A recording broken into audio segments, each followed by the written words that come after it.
Hello everyone, Coach Cyril here at Strong Together Fitness Chelsea with my daughter and one of our athletes and team members, Nina. And we're going to go through the crossover symmetry method for protecting your shoulders and fixing shoulder injuries. Now, I'm not saying we can fix every shoulder injury. If you have a shoulder injury, you should seek proper medical attention.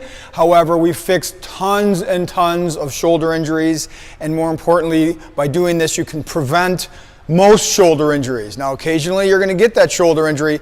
Both of my shoulders have been completely screwed up where I can't even lift my arm over my head, and I have completely fixed them to no pain by using these methods. We did not invent these methods. These are invented by Cree and many other professionals and coaches that I've had, that I've learned from, and all this research we bring back to you. So when you come into the gym, into the box, you need to be doing these movements, even if your shoulder isn't hurt, because this will prevent you quite likely from having a shoulder injury. So please do this before the workout, do these after the workouts. If you have a shoulder injury, you could be doing these movements and it's gonna fix your shoulders, but you have to do the work. It's not gonna get fixed if you don't do the work, all right? So, first of all, when you start off, we have this handy dandy chart, and for beginners, when you're starting, and you can do this even if you've done this every day for years, you could continue to do this and it would just be fine, but you're gonna do this activation program, okay? There are 7 exercises, and we're gonna use these bands over here, and each exercise, there's a little diagram, so if you forget how this works, after you watch this video, you can kind of remember on the diagram. You're gonna do 8 reps of each exercise, and each exercise you're gonna use a heavy or a light band. For beginners, you wanna use the red and the purple band. The red's gonna be your heavy band, the purple's gonna be your light band, and then as you get more advanced, stronger, you're gonna graduate to the blue and the yellow band. The blue would be the heavy and the yellow would be the light, and there's a little key down there so you could remember that, okay? The first 3 exercises, we have these bands at eye level, and then the last 4 exercises, we put the bands down to knee level. We have a couple of these stations around the gym, so there's no excuse for not doing these exercises, okay? So first, we're gonna do the row, which is done with the heavy bag. So Nina's gonna grab the red band, and we always cross. Jordan, you want to get her from the side so everyone can see. We always cross the bands on every one of these exercises. That's why it's called crossover symmetry. So the bands are crossed, her shoulders are going to be down, so she's never pinching her shoulders into her ears, and she's trying to squeeze her shoulder blades together in the back, and she's going to row to full extension. Now you want to be far enough away from the rack so that there's no slack in the bands, but you don't want to be too far because you want to be able to do full range of motion, always full range of motion. So she's going to bring these back out to 90 degrees each time. Now, if you have a shoulder injury and this causes pain, what you're going to do is you're going to modify it a little bit. You're going to start with your elbows down farther, okay? So you're going to do the movement wherever you can without causing you pain. And you're going to keep doing it that way, and then you're going to try and raise your elbows up a little bit, and over time, hopefully there will be no pain, but you can do these even when your shoulder is significantly injured, okay? Just practice the movement, some form of it, where you're not feeling a lot of pain, okay? So the next exercise is the reverse fly. This second exercise here, we're using the light band or the purple band. She's going to come back, again, get all the slack out of the bands, not get too far, and then she's going to do so she's a little too far because she can't get full range of motion, so she's going to move in a little bit so she can get that full range of motion. Again, the bands are crossed on every one of these exercises. Pull down, well, we're going to use the heavy band. She's going to have a slight bend in her knee, and she's going to try and pull her hands, which are facing down, past her butt or her hips. She's going to do 8 of those. Then, for the next 4, that's good, we're going to move these bands down to knee level. And we're going to do the 90-90 with the light band.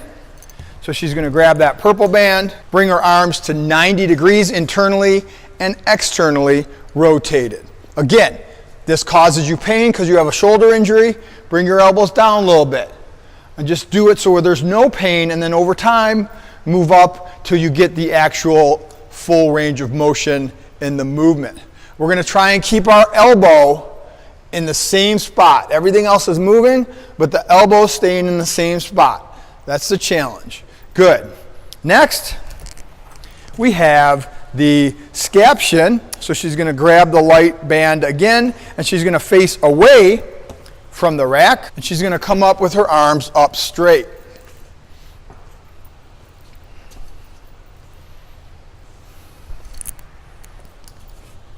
Good. Next, we have the incline plus, where she's going to use the heavy band. So grab the heavy band, put one foot in front of the other, and press out. Bring in your fist just like you're bench pressing. All the way in. Good. And lastly, the victory, she's going to face the rack using the light band again. And she's going to raise her arms up straight in a V, like victory.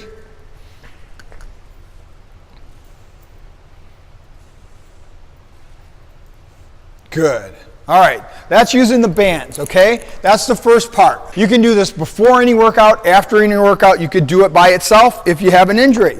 Next, we have the rolling out or the compression part. So what she's going to do is she's going to lay down on the ground. We can use a lacrosse ball, some type of harder ball. A tennis ball isn't hard enough for doing this, all right? It feels a lot better, but it's too compressive. Lacrosse ball is perfect. It's got a little give to it. We have these things also that we can use. We have a set of orange ones, our handy dandy mobility toolbox. Here they are. We got a set of orange ones also. They're a little more forgiving. These are the harder ones. We're going to put this in Nina's trap, okay, right below her neck. And she's going to lay down, and she's going to bring her arm up straight and try and touch it to the ground overhead. If that's not hard enough, she's going to lift her hips up a little bit. Lift your hips to provide more pressure. Once you get good at this, if that's too easy, lift your hips, provide a little more down pressure on that. You want to do about 10 of these. Then she's going to do the other side, okay? Then the next set, she's going to move this ball down a little bit, and she's going to continue to move it down her back and do the same thing. 10 to 20 reps, lifting her hips if she needs more pressure. Don't need that's good enough pressure. Now problem with the lacrosse ball, these are easy, they're cheap, you could get them at home, you should have these at home, and they're cool. Problem is they move around a lot, all right? They're hard to keep in your back. The good thing about these things, you can do both sides at the same time, and they stay in place, all right? And as she does these, we're going to continue to move these down her spine so that they're right there on the side of the spine, and then we're going to also move them out a little bit so they're in her shoulder blades, and she's going to do the 90-90 or the scarecrow. So again, 10, 20, 30 of these. You got to do this stuff if you want to fix your shoulder injuries or keep your shoulders from getting injured. Another reason people have shoulder injuries is because a lot of times the pecs are way too tight, especially on guys. We bench press all the time. This just gets tight. We never stretch this out. Our shoulders roll over. There's an imbalance between the strength here and the back of our shoulders, and our back of our shoulders bears most of the weight, and we get an injury because of that imbalance. So we need to also stretch the front part of our pecs out. It's very important to keep from getting a shoulder injury. All right? So we're going to come on over and find a wall. And you're going to face the wall. We already did your back. And you're going to put that in your pec, press in on it, and smash the front part of that pec. You got to do this for 2 minutes at a time, minimum. If you're doing it for less than 2 minutes, you're wasting your time. You might as well not even do it. So you got to be willing to spend 2 minutes in each position. Okay? You're going to move it around, all around your pec. You can bring your arm up and down. That's really good. And you're going to sit there and jam that sucker in there for 2 minutes to loosen up that scar tissue, and that's what's going to keep your shoulders from getting injured. Good. One more thing, rolling out your lats. The best thing to do that with is one of these hardcore rollers. You want one that's going to cause you some pain, okay? The smooth ones are pretty much useless, all right? It feels a lot better. It's not as hard, but these are really what's going to do the job. So Nina's going to roll over on her side and put her hand over her head with her palm facing the ceiling. And she's going to roll that sucker, that lat muscle right there. She's going to roll this way, so that way, and up and down. Again, 2 minutes at a time, 2 minutes each side, minimum. That's what's going to keep your shoulders safe, and that's what's going to keep you from getting injured and fix those shoulder injuries. Thanks for watching. Let us know if you have any questions.